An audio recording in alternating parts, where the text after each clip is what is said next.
विश्व स्वास्थ्य दिवस पर मुख्यमंत्री डॉक्टर मोहन यादव ने कहा कि मध्य प्रदेश को स्वास्थ्य सेवाओं में अग्रणी राज्य बनाया जाएगा। उन्होंने मातृ शिशु संजीवन मिशन रणनीति दस्तावेज को और अनमोल 2.0 पोर्टल का शुभारंभ किया। मुख्यमंत्री ने कहा कि सरकार के साथ समाज की भी भागीदारी आवश्यक है। प्रधानमंत्री नरेंद्र मोदी के नेतृत्व में देश ने कोरोना काल में प्रभावी टीकाकरण किया और वैश्विक स्तर पर उदाहरण प्रस्तुत किए। डॉक्टर यादव ने स्वास्थ्य विभाग की सराहना करते हुए तकनीक के प्रयोग और पीपीपी मॉडल के माध्यम से अस्पतालों के संचालन में सुधार की बात कही। प्रदेश में मेडिकल कॉलेज की संख्या भी लगातार बढ़ रही है। इसलिए हमने आते ही पहला निर्णय ये लिया कि 2 मंत्रालय को एक किया।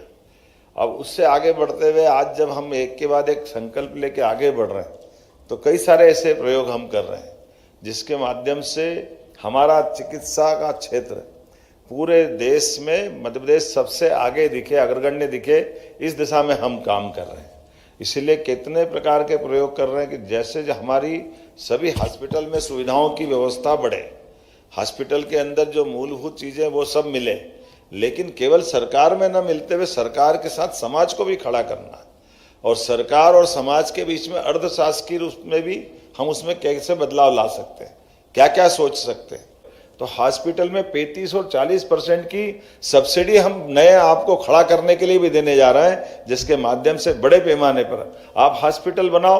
हॉस्पिटल में आपकी जो लागत लगने वाली उस लागत के आधार पर बी कैटेगरी में 15 करोड़ तक की आपको हम अपनी तरफ से ये सब्सिडी देने वाले हैं, आपको लाभ देने वाले हैं।